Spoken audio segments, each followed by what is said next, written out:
Biar pujian ini menjadi doa kami. Terjadilah seperti apa yang menjadi kehendak-Mu, karena kami tahu kehendak-Mu selalu yang terbaik buat kami. Sungguh kami harus mengakui bahwa semua yang kami punya, semua yang kami miliki, semua yang kami bisa nikmati, itu adalah anugerah Tuhan buat kami. Karena itu pagi hari ini kami menghampiri tatah kasih karunia-Mu. Kami membutuhkan topangan anugerah untuk jalani hari-hari kami. Dan kami tahu firman-Mu lah yang menjadi kekuatan bagi kami, pelita bagi kaki kami, terang bagi jalan kami. Supaya kami tetap ada di dalam jalan-jalan kemenangan-Mu. Karena Tuhan telah menetapkan kami orang-orang yang mengasihi-Mu akan menjadi orang-orang yang lebih daripada pemenang. Kami perlu firman-Mu, Tuhan mengajar, mendidik kami. Tuhan menegur kami kalau kami salah. Roh Kudus mampukan kami untuk memperbaiki hidup kami. Supaya kami menjadi orang-orang yang terdidik dalam kebenaran-Mu. Terima kasih, kami siap belajar firman-Mu di dalam dan demi nama Yesus Kristus. Kita yang siap belajar firman sama-sama katakan, amin. Silakan duduk Bapak Ibu, shalom. Selamat pagi. Mari kita akan sama-sama belajar firman Tuhan. Bapak Ibu, bulan ini tema bulan kita adalah Deeper in Gospel, Stronger to Shine.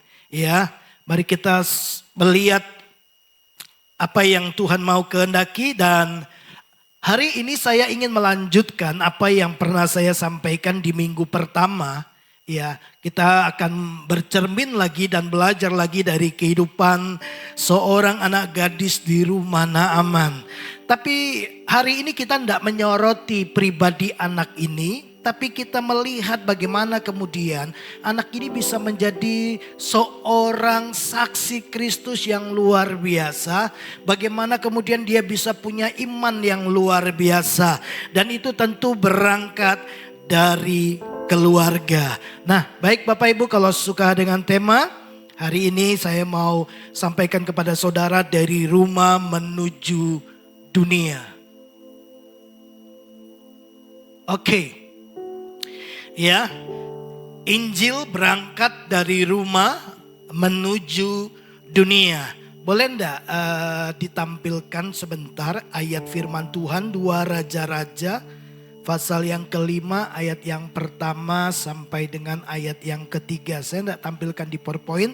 Tentu Bapak Ibu ingat bahwa bagaimana Naaman seorang panglima tentara Aram. Ya, kemudian satu kali pasukannya menahan seorang anak gadis kecil dan membawanya ke kerajaan Aram, dan anak ini kemudian harus mengabdikan dirinya sebagai seorang tawanan budak yang melayani istri Naaman. Tapi kita baca ayat ini lebih dulu, bisa ditampilkan Sam? 2 Raja-Raja pasal yang kelima ayat yang pertama sampai ayat yang ketiga. Oke. Bapak Ibu, dikatakan demikian, Naaman, panglima Raja Aram adalah seorang terpandang di hadapan tuannya dan sangat disayangi sebab oleh dia Tuhan telah memberikan kemenangan kepada orang Aram, tetapi orang itu seorang pahlawan tentara sakit kusta. Ayat 2, orang Aram pernah keluar bergerombolan dan membawa tertawan seorang anak perempuan dari negeri Israel. Ia menjadi pelayan pada istri Naaman. Ayat yang ketiga, yang terakhir. Berkatalah gadis itu kepada nyonyanya, sekiranya tuanku menghadap nabi yang di Samaria itu, maka tentulah nabi itu akan menyembuhkan dia dari penyakitnya. Nah, Bapak Ibu yang dikasih oleh Tuhan, saya percaya tidak serta-merta kemudian anak gadis ini punya iman yang luar biasa. Ya, nah, saya mau mulai dengan ini Bapak Ibu. Ya, bagaimana kemudian Injil berangkat dari rumah, bermula dari rumah sampai kepada dunia sehingga dunia bisa menerima kabar baik. Dalam hal ini Naaman kemudian boleh percaya kepada Tuhan dan memberi pengakuan bahwa Allah Israel satu-satunya Allah yang hidup di atas muka bumi ini. Dan itu semua terjadi karena peran dari orang tua, peran dari keluarga. Saya percaya Bapak Ibu Saudara, kita semua pernah jadi anak, ya. Dan 80% kebiasaan budaya dan karakter kita itu dibentuk dari keluarga. Nah, oleh karena itu, mari kita akan sama-sama melihat Bapak Ibu. Kalau hari ini saya bertanya kepada Bapak Ibu Saudara, ya, kepada para orang tua khususnya, apa yang paling ingin Bapak Ibu Saudara wariskan kepada keturunan Bapak Ibu Saudara, wariskan kepada anak-anak Bapak Ibu Saudara, ya. Terbanyak kita berpikir begini, saya mau kasih pendidikan yang baik buat anak-anak saya. Saya akan mempersiapkan masa depan yang baik buat anak-anak saya. Saya akan menolong anak-anak saya supaya dia bisa punya karir yang berhasil, ya, dengan kasih fasilitas, mungkin kasih dukungan keuangan finansial yang kuat supaya kelak dia menjadi seorang yang berhasil. Atau mungkin kita mau supaya anak-anak kita punya kehidupan yang berkecukupan. Makanya kasih sekolah yang baik, pendidikan yang baik, sarana prasarana, fasilitas yang baik, ya. Itu secara umum saya percaya semua itu baik, ya. Tapi Alkitab menunjukkan pada kita bahwa ada warisan yang jauh lebih berharga. Apa itu? Iman yang tidak tergoyahkan kepada Tuhan. Karena apa Bapak Ibu? Sepintar-pintarnya kita dalam dunia pendidikan, kadang-kadang kita juga menemukan ada orang-orang yang lebih pintar dari kita, ya. Titel kita ada yang lebih tinggi dari titel kita. Apalagi masa depan yang gilang gemilang. Kadang-kadang kita menemukan ada orang yang lebih sukses, lebih maju, lebih berhasil, ya, dalam karyanya, menciptakan banyak hal yang baru. Ya, nah Bapak Ibu yang dikasih oleh Tuhan, artinya semua pencapaian kita satu waktu bisa mengalami krisis, satu waktu bisa mengalami goncangan, kemudian kita mengalami kesulitan dan tantangan, badai bisa datang dalam hidup kita. Ada orang yang tidak masalah dengan keuangan, tapi begitu badai datang dan menerpa kesehatannya. Ada Bapak Ibu punya uang tapi sakit, uang banyak tapi kesehatannya bermasalah. Ada yang uangnya banyak, kesehatannya bagus, tapi hubungan dalam keluarga bermasalah. Ya, badai itu bisa datang kapan saja. Tapi Bapak Ibu yang paling penting adalah gini, kita punya sebuah keyakinan, punya iman yang teguh bahwa sekalipun ada badai, yang penting Tuhan beserta dengan kita. Amin. Bahkan keadaan yang paling buruk dalam hidup kita pun Tuhan bisa menciptakan, Tuhan bisa buka jalan, Tuhan bisa keluarkan hal-hal yang baik dan terbaik dari situasi yang paling buruk untuk menghantar kita pada masa depan yang Tuhan sudah rancangkan. Kenapa? Karena rancangan Tuhan tidak mungkin gagal. Yang seringkali gagal adalah saudara dan saya. Nah Bapak Ibu, seperti yang saya katakan tadi dari apa yang kita baca, hari ini saya ingin mengajak Bapak Ibu kembali menyoroti, ya, anak gadis yang di dalam Alkitab tidak disebutkan namanya, tidak juga diceritakan keluarganya. Hanya diceritakan bahwa dia seorang tawanan, ditangkap, diculik, diambil, dirampas dari rumahnya, ya, oleh gerombolan daripada tentara Aram. Lalu dia kemudian harus menjadi budak melayani istri Naaman di keluarga yang telah menghancurkan bangsanya, yaitu Naaman, tentara Aram.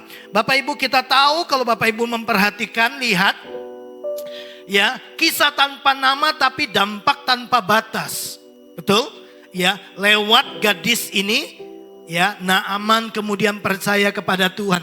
Kalau secara manusiawi Bapak Ibu, kalau kita mengalami situasi seperti itu, ya, kita lihat bahwa di titik pertama dia dirampas dari keluarganya, terpisah dari keluarganya. Dan itu bukan hal yang mudah untuk dia jalani, ya. Apalagi diberi status sebagai tawanan perang, sebagai budak, ya, tidak punya masa depan tentunya, ya. Dia berangkat kemudian menuju ke titik yang lebih rendah lagi, kehilangan masa depan.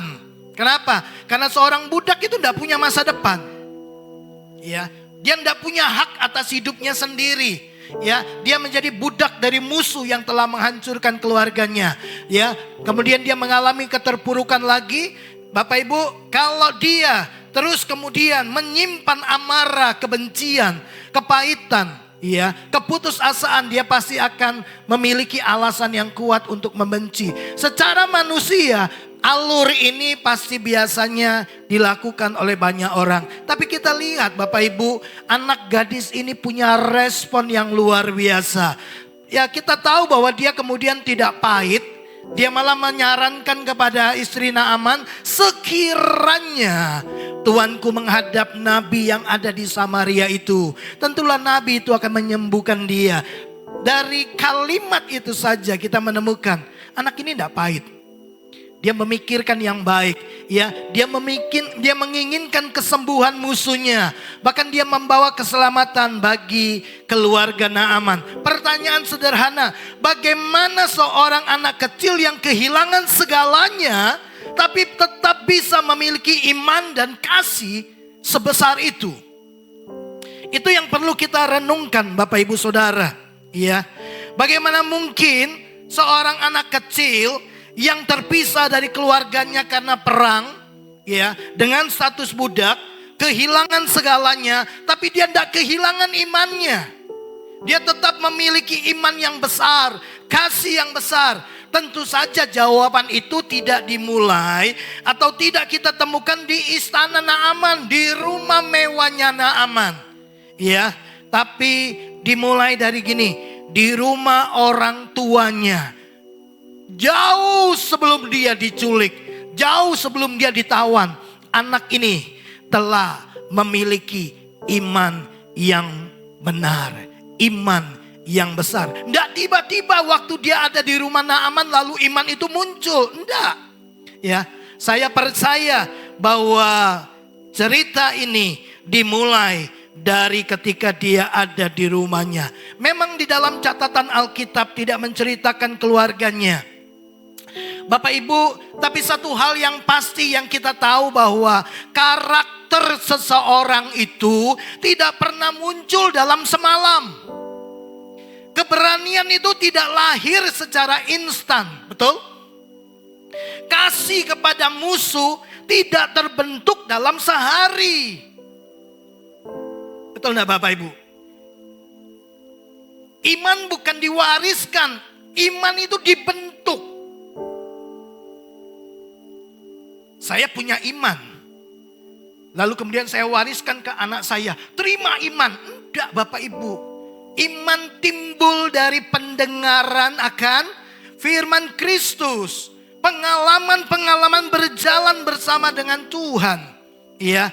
Nah, kalau karakter tidak muncul, ya, dalam semalam, keberanian tidak lahir secara instan, kasih kepada musuh tidak terbentuk dalam sehari, maka kemungkinan besar semua itu dibangun sejak dia ada di dalam rumahnya, di dalam keluarganya, ya.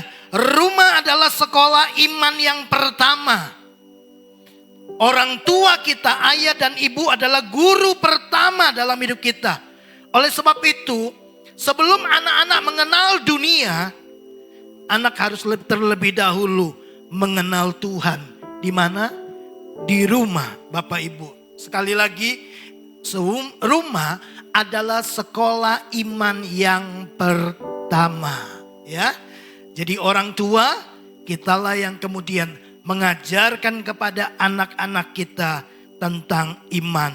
Nah Bapak Ibu, kenapa saya kemudian mengambil sebuah kesimpulan bahwa iman anak ini yang besar, kasih yang luar biasa yang ada pada anak ini bukan muncul serta-merta waktu dia ada di rumah Naaman. Ya, Karena statusnya sebagai budak, sebagai tawanan perang, tentu tidak memberikan kepada dia sebuah jaminan kehidupan yang lebih baik. Tapi kemudian kenapa dia tidak kehilangan pengharapan? Tapi kemudian dia tetap punya keyakinan yang besar kepada Tuhan. Itu tidak muncul secara tiba-tiba. Dan kita tahu semua itu bermula dari keluarga. Kita tahu budaya dan tradisi Israel. Ya, kita sudah baca ya di dalam kitab Perjanjian Lama. Bagaimana Tuhan itu memberitahukan kepada Musa supaya Musa memberi perintah kepada semua keluarga, kepada orang tua supaya mereka mengajarkan berulang-ulang. Ya, apa yang diajarkan? Kasihilah Tuhan Allahmu dengan segenap hatimu, dengan segenap jiwamu, dengan segenap kekuatanmu, dengan segenap akal budimu. Itu perintah yang penting yang harus diajarkan. Ya, nanti kita akan lihat kemudian tentu keluarga Israel yang satu ini juga mengajarkan hal ini kepada anaknya. Dalam hal ini gadis kecil yang ada di rumah Naaman. Sekarang pertanyaannya Bapak Ibu Saudara, bagaimana keluarga ini kemudian dapat membentuk iman yang sebesar ini dalam diri anak gadisnya? Ini yang kita mau pelajari Bapak Ibu ya. Nah, bukankah tadi gadis itu berkatalah gadis itu kepada nyonyanya. Ya. Ini hal yang menarik Bapak Ibu, karena dari kalimat ini tidak ada sedikit pun ada nada kebencian, tidak ada dendam, tidak ada kepahitan, yang ada hanyalah kasih. Nah, hal yang pertama yang kita mau pelajari Bapak Ibu, ya, bagaimana keluarga, orang tua dapat membentuk iman yang besar di dalam diri anak-anak mereka, supaya iman ini, kebenaran yang ada di dalam hidup anak-anak bisa kemudian terpancar keluar ke dunia, dan dunia bisa melihat sebuah pengharapan yang ada di dalam Kristus. Nah, yang pertama Bapak Ibu Saudara, anak ini kemudian bisa punya iman dan kasih yang besar karena apa? Keteladanan dari orang tua.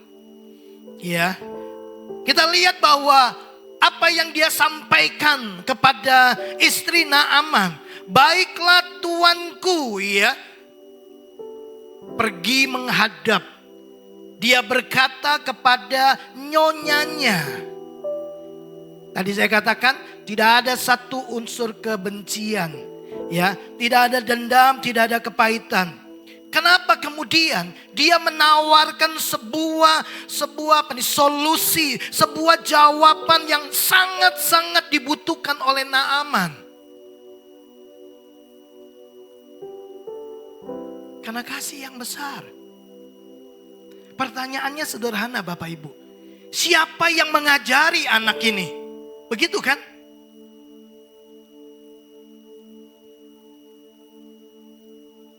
Beberapa orang mengajar anaknya, kalau kamu dipukul, balas pukul.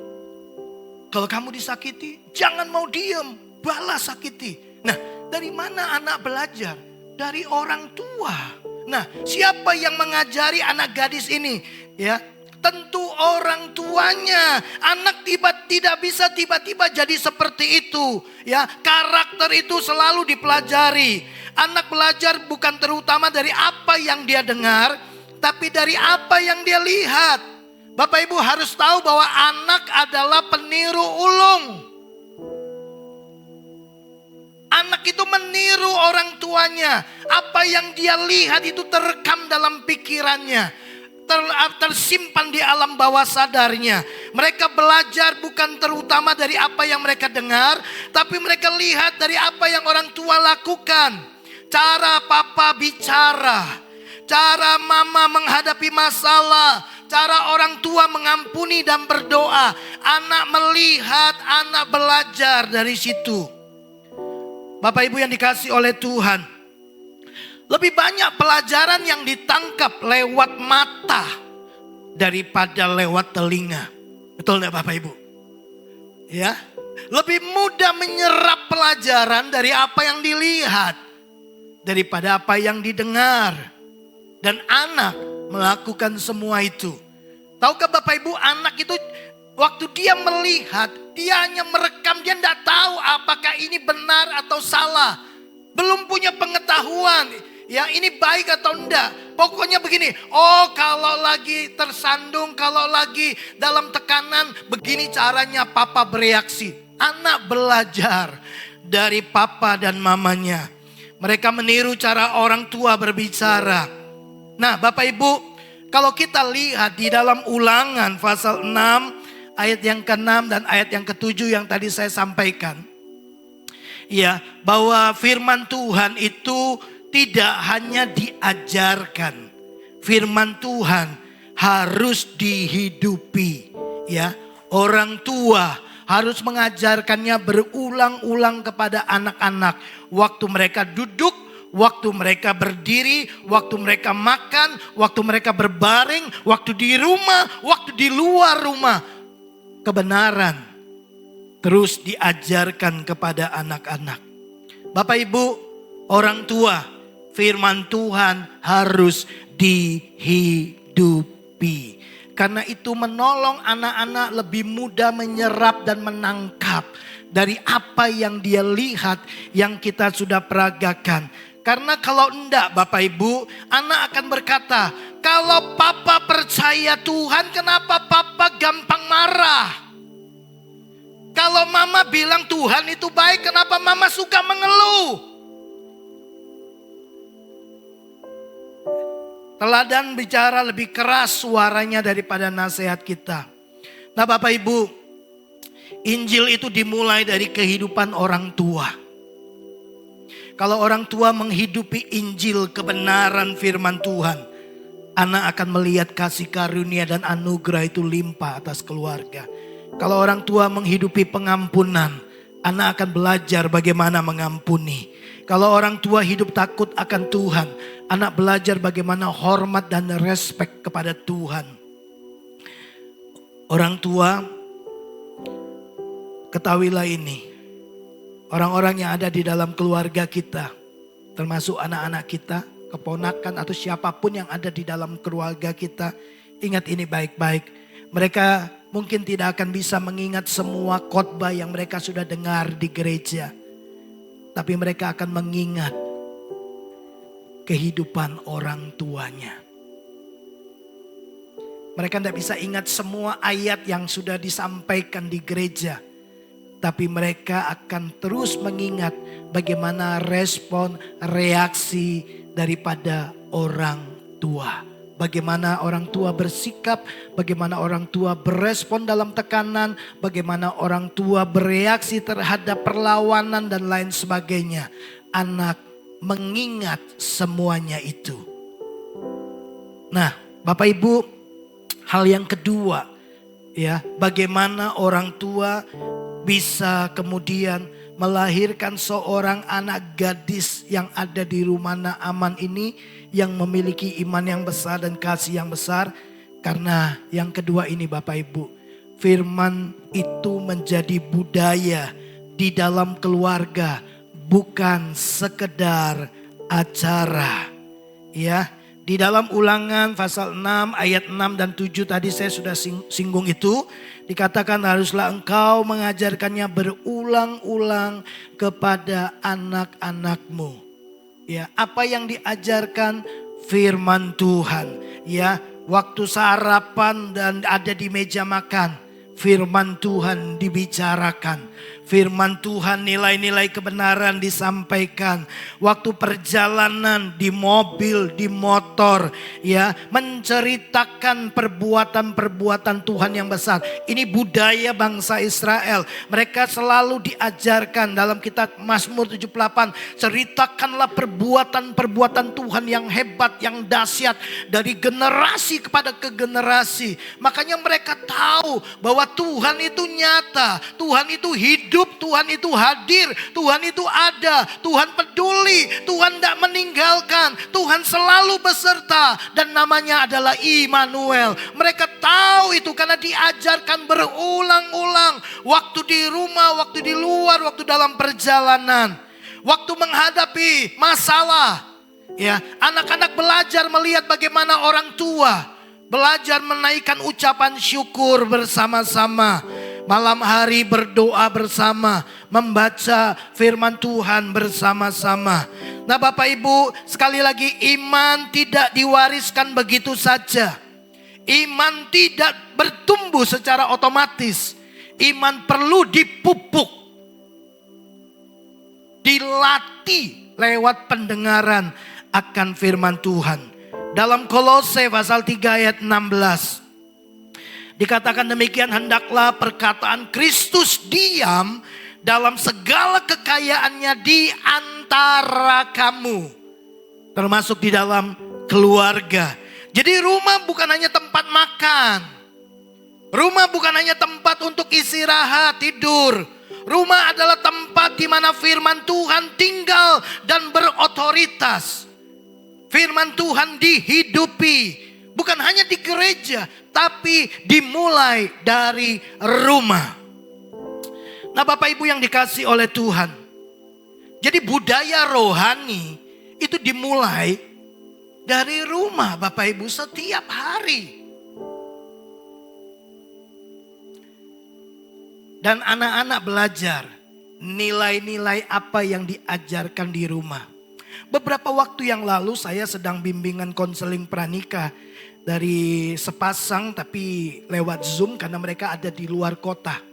Ya, yang satu di Kalimantan, yang satu ada di Jogja. Nah, Bapak Ibu, dalam diskusi kami saya kemudian tanya, ya, dan menyodorkan kepada mereka beberapa hal yang perlu mereka diskusikan.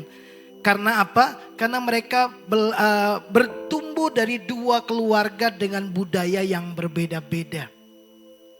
Salah satu contohnya. Satu kali si cowok ini datang ke rumah keluarga gadis ini. Dia datang, jadi rumah anak gadis ini ya ada halaman kemudian ada pagar. Nah, waktu dia sampai di depan rumah itu dia menunggu di depan pagar. Lalu kemudian orang tua si gadis melihat dari luar, dia berkata gini, ih kenapa cowokmu itu enggak masuk? Gitu, kok di depan pagar saja gitu. Si gadis kemudian lihat gini, iya kenapa dia enggak masuk ya? Nah waktu saya tanya dia, kenapa kamu enggak masuk?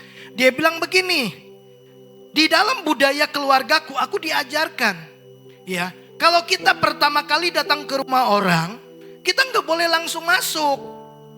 Kalau kita buka pagar tanpa orang apa yang punya rumah tahu, kita nih kayak pencuri, kita nih kayak perampok.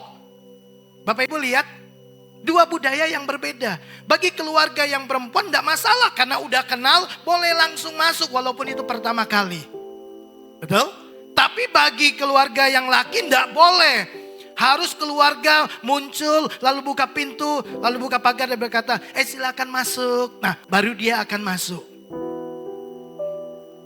Beda lagi ada satu anak cowok, ya berasal dari kota Bandung. Ya, punya kekasih ada di Tangerang. Nah, si cowok ini antar pacarnya, lalu sampai di depan rumah, lalu mengantar pacarnya masuk ke dalam rumah. Nah si cowok ini enggak mau masuk ke dalam rumah. Dia bilang begini, rumah itu adalah privasi pribadi. Kita ini baru pendekatan, kita belum pacaran. Jadi saya enggak akan masuk ke dalam rumah. Itu budaya. Bapak Ibu. Dalam budaya keluarga saya, enggak mengucapkan ulang tahun itu enggak apa-apa. Nggak ingat juga nggak ada yang marah. Tapi beda dengan budaya keluarga istri saya. Ulang tahun harus diucapin dan ada kado. Nah saya tuh ingat, saya tuh pertama kali merayakan ulang tahun itu usia 17 tahun. Itu pun saya ngerayain sendiri. traktir teman-teman saya. Setelah itu saya nggak pernah lagi merayakan ulang tahun. Sampai kemudian saya menikah. Jadi kalau orang nggak mengucapkan ulang tahun kepada saya, itu oke, nggak ada masalah. Bahkan saya lihat di dalam grup keluarga saya, itu saya ulang tahun juga nggak ada yang ngucapin. Ya. Dan semua yang ulang tahun juga nggak ada yang diucapin. Dan tidak ada yang bilang kamu tidak sayang saya, kamu tidak ingat saya, kamu tidak perhatian sama saya. Enggak, karena memang kita udah terbentuk dari kecil seperti itu. Jadi Bapak Ibu kalau saya ulang tahun Bapak Ibu tidak ngucapin, jangan rasa bersalah. Ya, gitu. Dan bagi saya nggak ada masalah gitu. Ya. Tapi menyenangkan kalau saya terima kado sih. Ya. Nah Bapak Ibu yang dikasih oleh Tuhan. Yang saya mau beritahu adalah budaya itu dibentuk dari keluarga. Ya, karena itu ajari anak-anak kita berdoa bersama. Ya, anak-anak saya dari kecil saya sudah bilang harus renungan. Ya, biasanya kalau mereka masih kecil waktu itu saya suruh mereka kirim renunganmu. Kamu baca apa, dapat apa, kirim ke papa. Ya, Jesse, Kesia, Han, kirim renungannya dapat apa. Selalu pertanyaan saya, udah baca renungan belum? Udah baca firman belum? Ya, itu budaya diajari. Ya, ceritakan apa yang Tuhan kerjakan dalam hidup kita. Saya selalu ingatkan anak-anak saya, ingat pengenalan papa akan Tuhan minimal 2. Saya selalu ingatkan, Tuhan itu tidak pernah salah, Tuhan tidak pernah gagal. Udah itu pegangnya aja kuat-kuat. Gitu. Ya, Tuhan kita itu hidup. Belajar mengucap syukur bersama, membicarakan firman Tuhan waktu kita makan, pergi, sebelum tidur. Karena inilah yang diajarkan di dalam kitab Ulangan. Bapak Ibu, firman Tuhan tidak boleh hanya menjadi kegiatan di hari Minggu. Bapak Ibu lihat, kalau anak kita mendengar firman Tuhan, ya coba Bapak Ibu, khotbah aja nggak ada 1 jam. Paling lama 45 menit. Sekarang malah kadang-kadang 30 menit. Gereja-gereja sekarang, Pak, khotbah 30 menit ya. Ya, gitu. Ya. Ya udah 30 menit dipendek-pendekin ya. Untung di gereja sendiri jadi boleh panjang. Nah, Bapak Ibu yang dikasih oleh Tuhan, kalau anak kita hanya dengar firman Tuhan 1 jam 1 minggu, 1 jam loh. Sementara dunia mengajar mereka puluhan jam setiap hari. Maka dunia akan lebih membentuk mereka daripada Injil membentuk mereka. Karena itu rumah harus menjadi benteng. Ya, di mana Injil diajarkan. Nah, Bapak Ibu, kita perlu mengajarkan kepada anak-anak kita bahwa Allah kita itu nyata, Allah kita itu hidup, dia relevan sampai hari ini. Ya, lihatlah proporsi 168 jam per minggu. Ya, di gereja, di sekolah minggu anak kita paling 2 jam. Sekarang udah gak ada 2 jam. Ya, 2 jam itu sudah 1 paket. Nah, ceritanya berapa? 15 menit. Coba bayangkan, Bapak Ibu andalkan 15 menit dari guru sekolah minggu untuk mempersiapkan anak kita menghadapi dunia yang semakin kacau, dunia yang semakin keras, dunia yang semakin jahat. Dunia yang sedang menuju kepada kehancuran, di mana orang-orangnya lebih mementingkan diri sendiri, tidak takut akan Tuhan dan lain sebagainya. Cuma dikasih waktu 15 menit. Wow. Bapak Ibu, beritahu anak-anak kita bahwa Tuhan itu bukan hanya sejarah di masa lalu. Allah bukan sekedar tokoh di kitab suci atau patung batu, melainkan pribadi yang aktif membelah laut, berkuasa atas penyakit sampai hari ini. Dia relevan sehari-hari. Anak perlu menyerap ya iman ya lewat teladan hidup orang tua. Kalau rumah dipenuhi dengan doa saat krisis, anak belajar bersandar kepada Tuhan. Bapak Ibu, tanggung jawab orang tua adalah membangun budaya kerajaan Allah di dalam keluarga. Ingat Bapak Ibu, gereja itu hanya membantu. Tapi keluarga adalah sekolah utama dari anak-anak kita. Mereka lebih lama bersama dengan kita daripada mereka ada di dalam gereja. Nah, Yang ketiga, Bapak Ibu, bagaimana keluarga ini bisa kemudian membentuk iman anak kecil ini. Jelas bahwa di dalam keluarga anak itu belajar melihat, ya. Pertama kali di rumah, karena keluarga mengajarkan kasih dalam tindakan. Ya, Bapak Ibu lihat apa yang diajarkan dunia ketika kita disakiti, balas dendam. Kalau kita disakiti, lakukan hal yang sama. Kalau perlu lebih menghancurkan lagi. Ya, apa yang diajarkan dunia ketika kita punya posisi dan kekuatan, gunakan untuk menindas, gunakan untuk mengambil keuntungan bagi diri sendiri. Makanya Bapak Ibu, kalau kita mau uji atau mau cek kualitas atau karakter seseorang, biasanya dikatakan gini, kasih dia posisi dan kasih dia uang. Nanti akan ketahuan siapa dirinya sebenarnya. Kualitasnya yang sebenarnya itu akan terlihat gini, kalau punya uang dan punya posisi.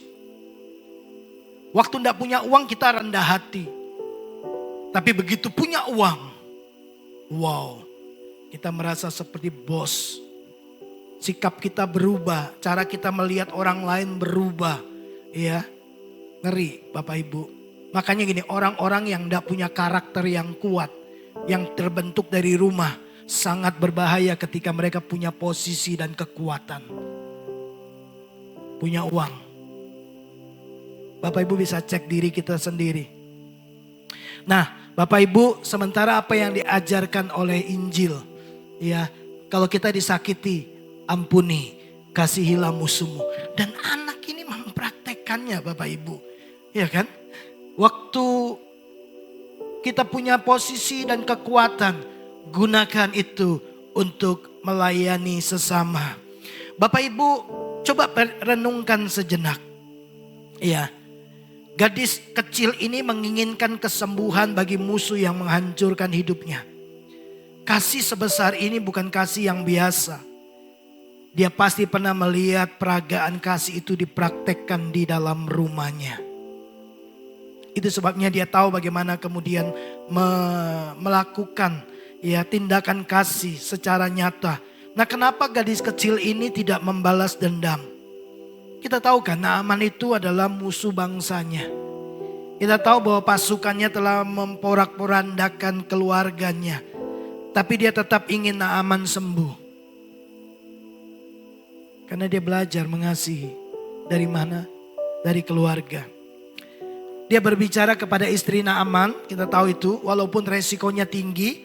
Ya, sebagai seorang budak, bagaimana kalau idenya dia tidak berhasil? Dia akan dibunuh tentunya.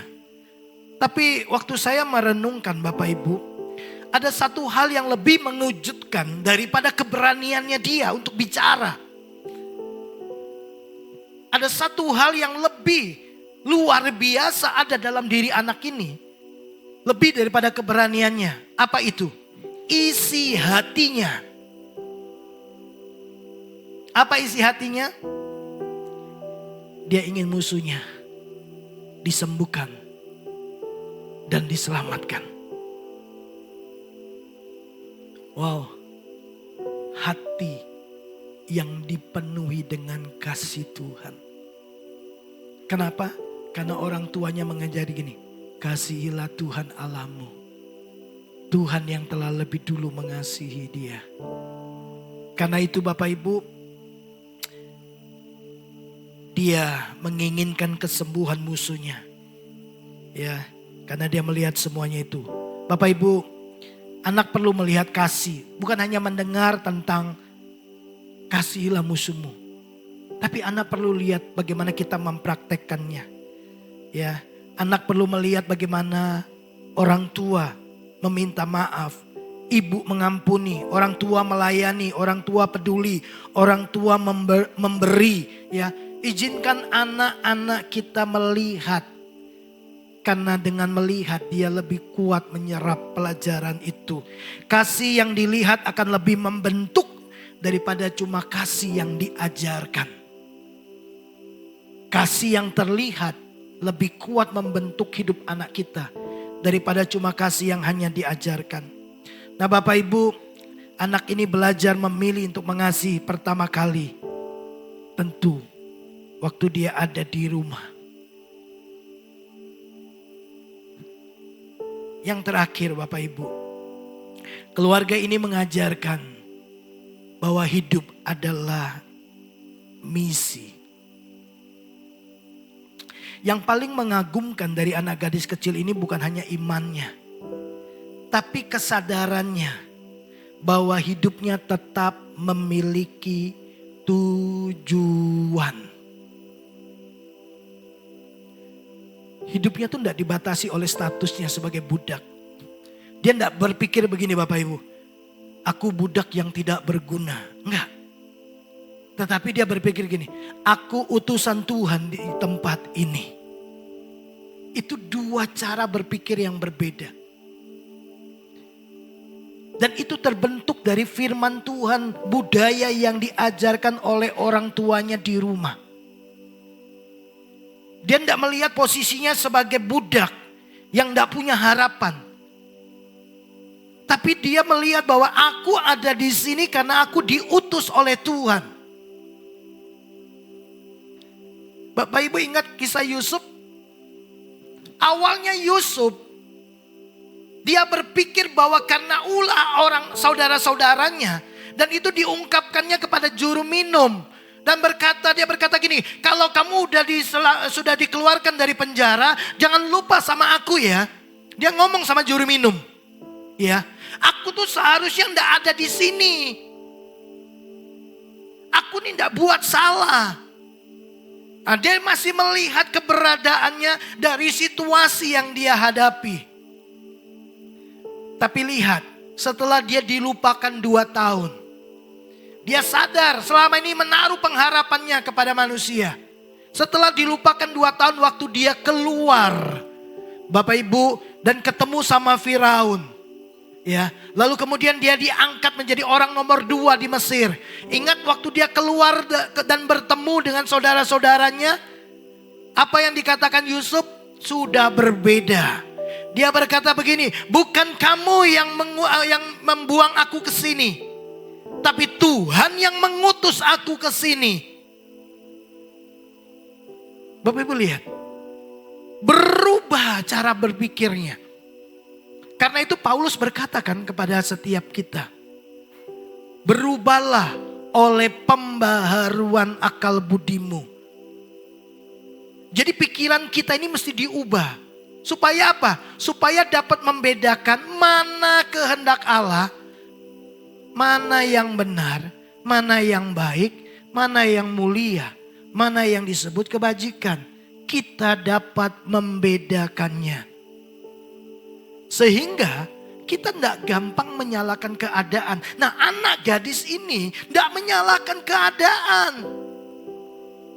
Dia justru tahu bahwa tujuan dia ada di rumah itu adalah untuk menjadi saksi Tuhan. Statusnya budak, tapi tetap menjadi saksi Tuhan. Dia jauh dari rumah, tapi dia tidak jauh dari Tuhan. Dia kehilangan keluarganya, tapi dia tidak kehilangan misi yang diajarkan oleh keluarganya. Nah Bapak Ibu, rumah harus mengajarkan bahwa tujuan hidup bukan semata-mata mencari sukses, tapi membawa terang Kristus. Ini yang harus diajarkan. Jadi anak-anak kita harus tahu, mereka ke sekolah bukan hanya sekedar mencari ilmu pendidikan. Mereka ke sekolah karena mereka diutus untuk menjadi terang di sekolah. Jadi berkat, jadi contoh, jadi model buat keluarganya. Waktu mereka ke kampus, kampus kemudian menjadi ladang misi. Kantor menjadi ladang misi. Bisnis menjadi ladang misi. Dimanapun kita berada, kita membawa Injil, kabar baik kepada semua orang. Bapak Ibu,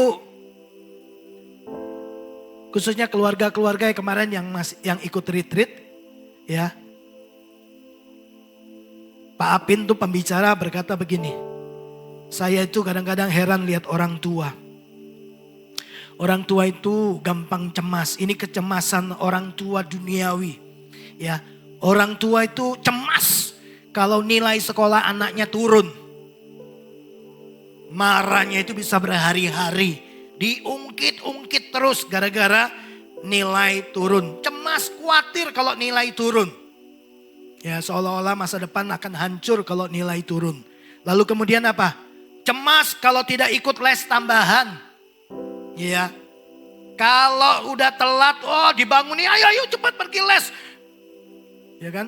Dibangunin pada udah capek-capek, mah istirahat. Enggak, pokoknya les. Papa sudah bayar uang. Kamu pokoknya harus les. Begitu. Ya, anak diingatkan untuk pergi les. Ya. Orang tua cemas kalau anak enggak masuk sekolah favorit. Seolah-olah penentu masa depannya adalah sekolah dan pendidikannya. Dan herannya beliau berkata gini, sebaliknya. Heran dia bilang gini, orang tua ndak cemas ketika anak mereka ndak baca Alkitab. Orang tua memaklumi ketika anak-anak ndak pergi sekolah minggu, ndak ke gereja, mah capek mah, oh ya udahlah istirahatlah ya. Besok juga, minggu depan juga ada hari Minggu. Tapi kalau les ndak boleh, harus pergi les. Kalau ke gereja nggak apa-apa. Anak orang tua ndak cemas ketika anak ndak mengenal Tuhan. Jangan-jangan ada di antara kita yang bersikap seperti ini ya. Kita cemas kalau nilai anak kita turun.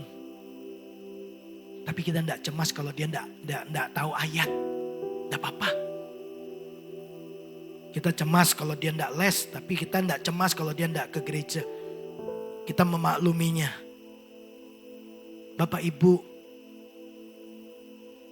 kita sedang mempersiapkan satu generasi. Seperti apa itu ditentukan dan dimulai dari rumah. Bukan dari gereja, bukan dari sekolah. Banyak orang pinter, tapi karakternya jahat. Lihatlah bangsa kita hari ini. Orang-orang pintar semua yang ada di sana. Pintar ngakali, pintar cari jalan untuk kepentingan diri sendiri. Dan kita lihat konsekuensi atau apa yang terjadi dengan kehidupan kita. Kalau Injil diajarkan secara kuat dalam keluarga itu akan melahirkan kesaksian yang kuat. Semakin Injil berakar, semakin terang hidup kita. Kita tahu kan gadis ini tidak berkhotbah. Tapi satu kalimat saja, Bapak Ibu lihat. Dari satu keluarga yang membentuk iman. Menghasilkan satu anak yang berani. Menyampaikan satu kalimat kesaksian. Yang membuka jalan keselamatan bagi sebuah bangsa. Dimulai dari mana? Keluarga. Saya berdoa Bapak Ibu jadi orang tua yang berhasil mendidik anak-anak Bapak Ibu Saudara. Itu sebabnya tema kita kan bulan ini. Deeper in Gospel, Stronger to Shine. Semakin dalam Injil membentuk keluarga. Semakin terang keluarga itu memancarkan Kristus kepada dunia. Apa yang dibangun semua ini di dalam. Ini akar Bapak Ibu. Teladan. Budaya. Kasih. Itu kemudian akan nampak di luar. Menjadi misi dan menjadi saksi bagi Kristus. Karena itu Bapak Ibu, ini menjadi panggilan buat saudara dan saya sebagai keluarga Kristen. Hari ini dunia sibuk membangun anak menjadi pintar. Dunia membutuhkan lebih banyak orang sukses. Nah, anak seperti apa yang sedang saudara persiapkan? Tuhan memanggil keluarga membangun anak menjadi murid Kristus. Tuhan mencari lebih banyak saksi. Karena dunia membutuhkan lebih banyak orang sukses. Tapi Tuhan membutuhkan lebih banyak murid Kristus. Saksi Kristus. Supaya kabar baik itu sampai kepada semua orang. Mari bertanya kepada diri kita sendiri Bapak Ibu. Apakah rumah kita sudah menjadi sekolah iman? Buat semua anggota keluarga. Apakah anak-anak melihat firman Tuhan hidup melalui hidup orang tuanya? Apakah firman Tuhan menjadi budaya dalam keluarga Bapak Ibu Saudara? Apakah kasih dipraktekkan setiap hari? Jangan menunggu anak kita menjadi dewasa baru saudara mulai membentuk imannya. Sebelum anak mendengar Injil dari mimbar, mereka harus melihat Injil di meja makan, di ruang keluarga, dan di kehidupan papa dan mamanya. Bapak Ibu, hari ini saya ingin mengajak Bapak Ibu Saudara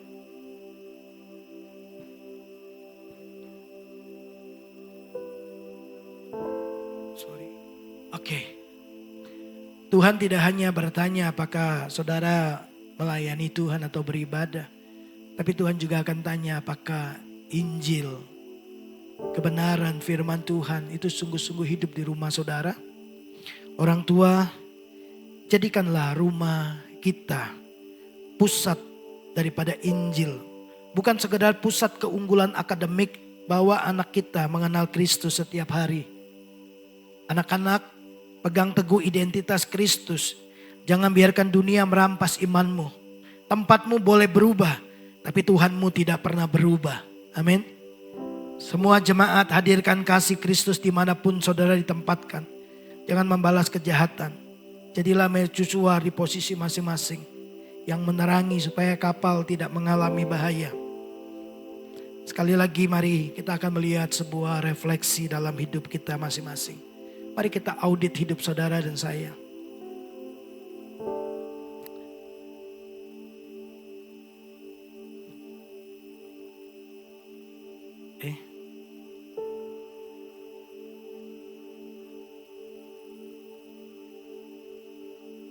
Kenapa dia balik ya? Oke. Loh. Sip. Oke. Bapak Ibu, mari lihat ini. Ini audit, bukan audit keuangan, tapi audit spiritual. Ya, ada enggak keteladanan di dalam keluarga? Jika anak saya meniru murni cara saya berbicara, mengelola emosi, dan mengampuni dalam minggu ini, apakah mereka semakin mengenal Kristus atau semakin menjauh dari Kristus? Audit budaya. Apakah firman Tuhan sudah menjadi budaya dibicarakan di meja makan, sebelum tidur, atau sebatas aktivitas di gereja hari Minggu? Ya, kita lihat yang berikutnya. Audit kasih. Apakah keluarga saya lebih sering melihat saya mengampuni dan melayani dengan rendah hati, atau melihat kemarahan, egoisme, dan perkataan yang melukai setiap hari? Yang terakhir, apakah satu tindakan nyata yang dapat saya lakukan minggu ini agar anak memahami bahwa sekolah dan tempat kerja adalah ladang misi dari Tuhan? Bapak Ibu yang dikasihi oleh Tuhan, saya berdoa supaya rumah kita dipenuhi dengan budaya-budaya kerajaan Allah. Kalau rumah kita penuh dengan firman Tuhan, saudara, kita akan menghasilkan anak-anak yang mengenal Tuhan. Tapi bukan hanya mengenal Tuhan, tapi juga melahirkan generasi yang akan membawa terang Kristus kemanapun mereka pergi. Keluarga itu penting. Itu sebabnya Tuhan konsentrasi dengan keluarga. Mujizat pertama dia lakukan di dalam keluarga. Bahkan dia hadir dalam pernikahan ketika sebuah keluarga dibentuk. Tuhan bahkan menentang perceraian di dalam keluarga. Tuhan berurusan dengan keluarga. Karena itu Bapak Ibu, mari setiap kita ya jadikan rumah kita adalah pusat di mana iman terbentuk, karakter dibentuk, supaya anak-anak kita di luar sana dimanapun mereka berada, mereka tahu bagaimana bereaksi, mereka tahu bagaimana berespon karena mereka melihat semua dan mereka belajar semuanya itu dari rumah. Saya mau kasih ini buat Bapak Ibu Saudara untuk menjadi pengingat buat Bapak Ibu Saudara. Ini seluruh rangkaian apa yang saya sampaikan hari ini kepada Bapak Ibu Saudara. Kalau saudara mau potret saja. Ya. Dari rumah menuju dunia, membangun iman yang terang bersinar. Dimulai dari mana? Fondasi iman itu dimulai dari dalam rumah. Teladan lebih keras dari nasihat. Karena kita sadar anak kita adalah peniru ulung yang belajar dari cara orang tua berdoa, mengampuni dan memperlakukan sesama. Karena apa? Karena keluarga telah menjadikan firman Tuhan sebagai budaya di dalam keluarga. Dengan cara menciptakan kebiasaan berdoa, mendiskusikan karya Tuhan di meja makan hingga sebelum tidur. Rumah sebagai sekolah utama, gereja membantu, tapi keluarga adalah tempat utama dan pertama di mana anak menghabiskan waktu yang paling banyak. Kalau ini dikerjakan dengan kuat, maka kita akan lihat bahwa anak akan mudah menyatakan kasih dalam tindakan. Iman yang dibentuk di rumah memampukan anak mengasihi musuh dan membawa kesembuhan bagi sesama. Hidup mereka akan menjadi ladang misi. Ajarkan anak bahwa sekolah, lingkungan mereka adalah tempat untuk memancarkan terang Kristus. Saya berdoa kiranya kebenaran ini menolong saudara, ya, baik kita sebagai anak maupun kita sebagai orang tua. Ingatlah, kalau kita punya anak-anak kita waktunya tidak banyak di gereja, lebih banyak di rumah dan di luar rumah. Karena itu orang tua, yuk perhatikan bagaimana memperlengkapi dan mempersiapkan anak-anak kita menjadi anak-anak yang memberi dampak bagi dunia ini. Tuhan memberkati kita. Mari Bapak Ibu satukan hati kita datang kepada Tuhan, kita berdoa. Bapa di surga, kami tahu keberhasilan sebuah generasi sangat bergantung kuat kepada nilai-nilai dan budaya yang diajarkan oleh keluarga. Karena itu kami mau menjadi keluarga yang takut akan Tuhan. Keluarga yang mengajarkan anak-anak kita bagaimana mengenal Tuhan dan mengasihi Tuhan. Menjadikan firman Tuhan sebagai budaya yang kuat yang terbangun dalam keluarga. Di mana kasih menjadi nyata dalam tindakan. Dan kemudian semua tempat adalah bagian dari ladang misi. Supaya terang itu bisa bersinar. Dan orang boleh menemukan Kristus lewat hidup keluarga kami. Berkati umat-Mu, berkati setiap kami. Bagi Tuhan segala kemuliaan dan hormat. Di dalam dan demi nama Yesus kami berdoa. Haleluya. Amin.